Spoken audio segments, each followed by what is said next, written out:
Hello everyone, welcome to my little ReShade Presets release video and the tutorial part of it, so that you are able to install the presets and to use them by your own.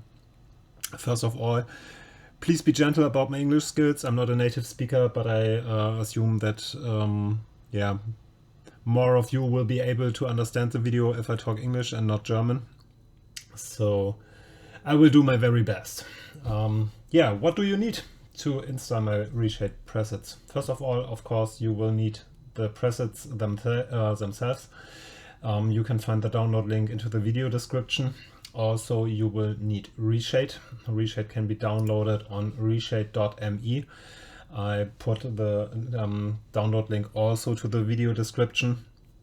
About the ReShade download, you have to know that there are more than just one ReShade version available. The popular download button here at the top of the homepage is for the limited ReShade version. Limited means that ReShade is recognizing when you are playing online, and then to avoid issues with anti-cheat software like Punkbuster also, ReShade will disable in multiplayer a couple of features. Unfortunately, it will disable the features that we need to make my presets run. So what you have to do is to scroll down and then to download the full add-on support version of ReShade if you want to use it into multiplayer. Farming Simulator has no anti-cheat software running, so it's not a problem. I would not recommend to use this version with some competitive games like Call of Duty and other, because then the anti-cheat software will detect that you are using ReShade and will kick you from the server. So only for Farming Simulator, please download this one. Or if you only like to use it in single player, the presets, then you can also use this version.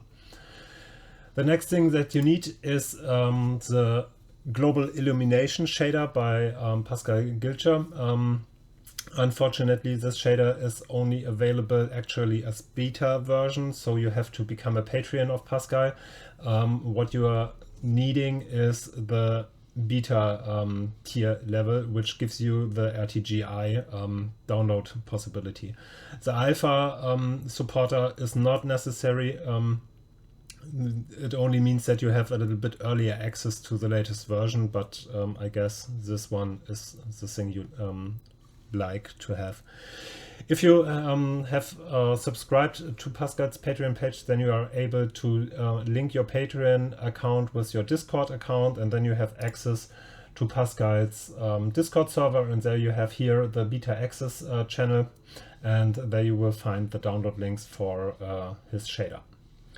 So, but now we like to start with the installation. First of all, we take the two preset files,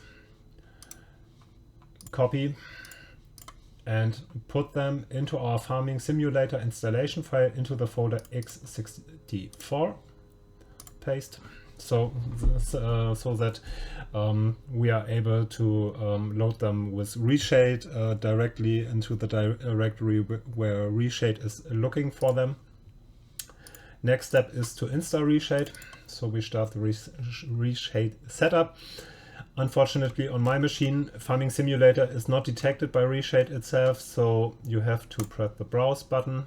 Again, go to the Farming Simulator game directory x64 and select the Farming Simulator game.exe. So then next, we like to use DirectX 10, 11, 12 for Farming Simulator.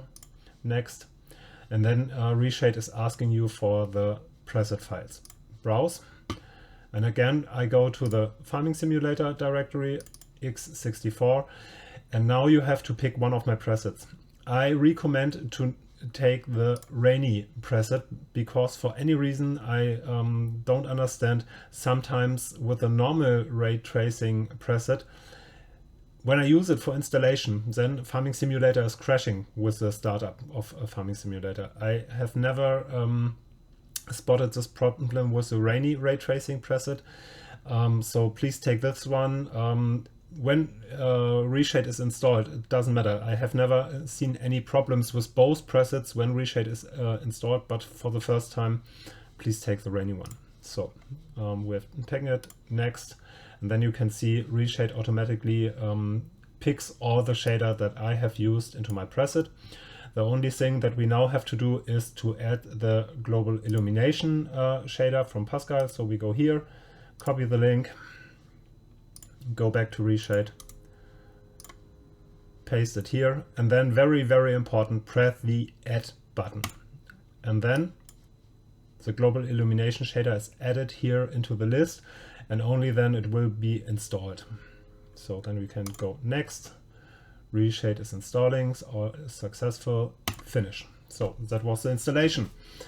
And now the big moment, we go back to our farming simulator directory and start the game and take a look if it is working or not. And we have a crash, and again I can't say why it has now crashed, and so we do a simple thing. If you're facing this situation, go here, farming simulator, open, next, DirectX, next, and then you can take uninstall, next, finish, take a look if everything is removed. Yeah, there's something left. Go back to ReShade, browse, farming simulator, open, next, DirectX, yes, take the preset, okay, next, copy the link,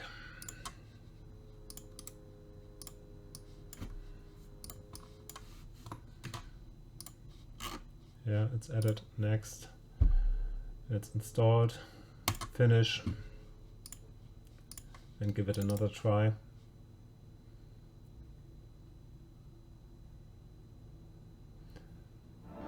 Yeah, this time it works. I can't tell you why this sometimes is working and sometimes not. You have seen I have exactly done the same, but the first time it didn't work, now it does. Okay. So now we have installed ReShade. It asks me to press pause 1 pop-up message. We would like to run the tutorial and so on. No, we don't pause the tutorial. But here we have the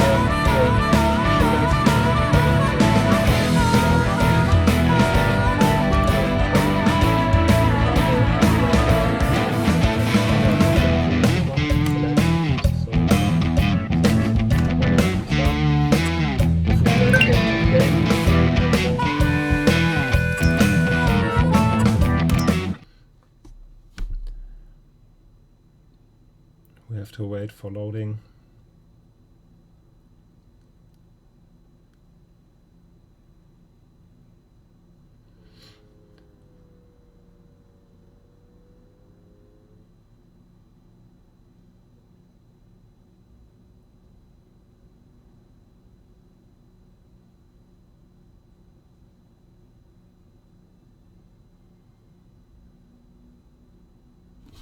Okay, and here we are.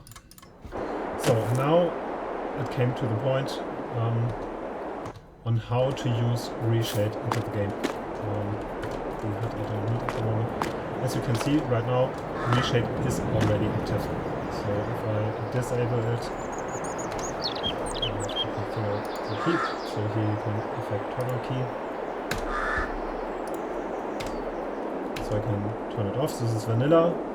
And this is how it looks like right now with the presets. There is one thing that you now have to know. To use the global illumination filter and the SSR filter, you need to tell ReShade on which depth buffer channel it has to look for your graphic information. And this you do in the add-ons tab. Here you can see you have actually 2 depth buffer channels. This might be different on your machine. And normally the right one is the one with your set resolution for farming simulator. So it's, in my case, is this right here.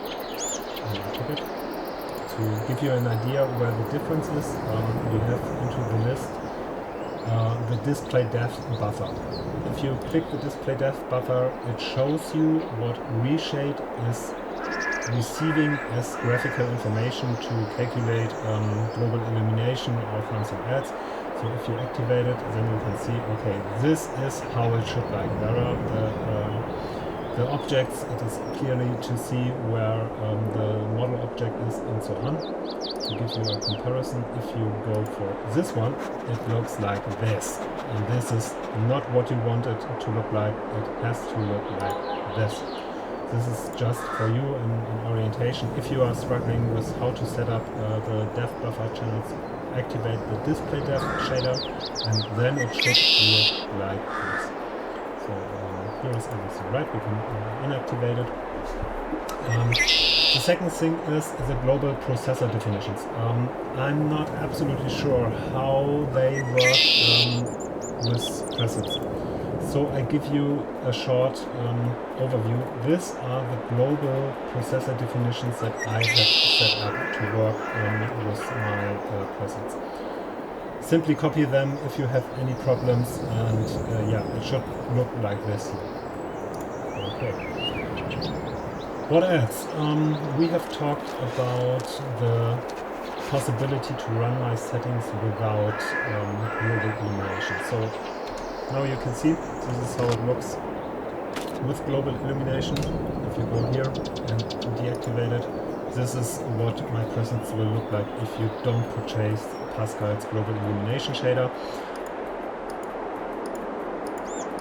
I think there is an impact, but it is not so huge that the presets will not be sexy if you don't do it. Everything else is free and is included into the standard ReShade library. Okay, then another thing. Jump in here. I'm using reflections on surfaces. You can see it here on the front of the tractor. The cabin is reflecting on the plane surface.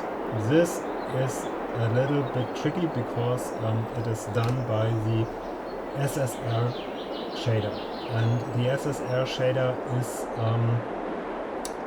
based on your settings of field of view. So maybe this looks not as expected on your machine.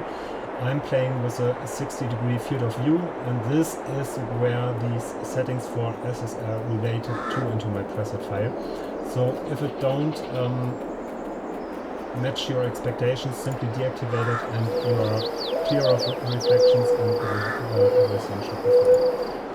Okay, another thing is, if we go over here, you have seen that I have provided you with two preset files. The first one is the normal, this is the one that we are running actually, and the second one is for rainy. Unfortunately, ReShade is not able to recognize that it is raining into Farming Simulator. So if you like to use the rainy preset, you need to go into the ReShade tab and switch your selection from normal to rainy. So, and then something happens. The SSR effects that I have also used for the reflection here on the surface are extended down to the bottom. This is not perfect. So you can see here, also here,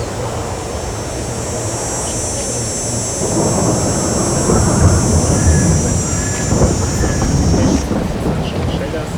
I like it, I enjoy it to play this way when it's raining, to switch the presets, and then I have the reflections in the ground. But if you don't enjoy it, so simply don't use it. Also, if you jump to the cabin, you can see that the reflections are not as strong as they are outside. This was important to avoid serious graphical mistakes. Yeah, that's what I can say about my ReShade presets. I hope they work for you. I hope you will enjoy it. And yeah, one thing I have missed is the performance. So you can see running very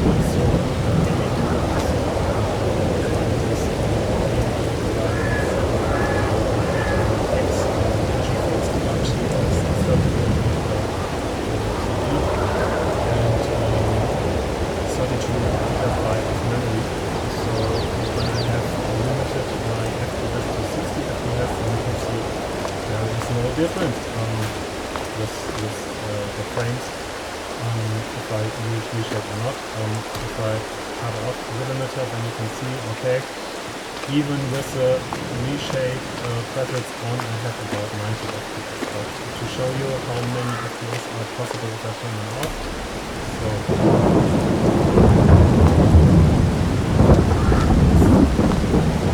nearly the same in this situation.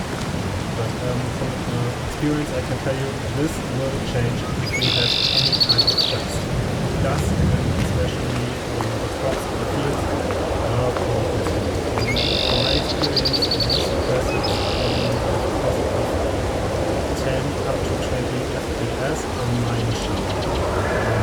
You have to take a look at how it works on your machines. I strongly recommend only to use this preset only with strong gaming PCs. But yeah, try it out and figure out if it's working for you or if it's not. I hope you enjoy it. Leave me a comment here, or if you know why the farming simulator crashes with the first installation, then also please leave me a comment here, because I wasn't able to figure out. I've seen I have taken 2 times the same preset and the second time it has worked. So yeah, that's from my side. Please enjoy the project.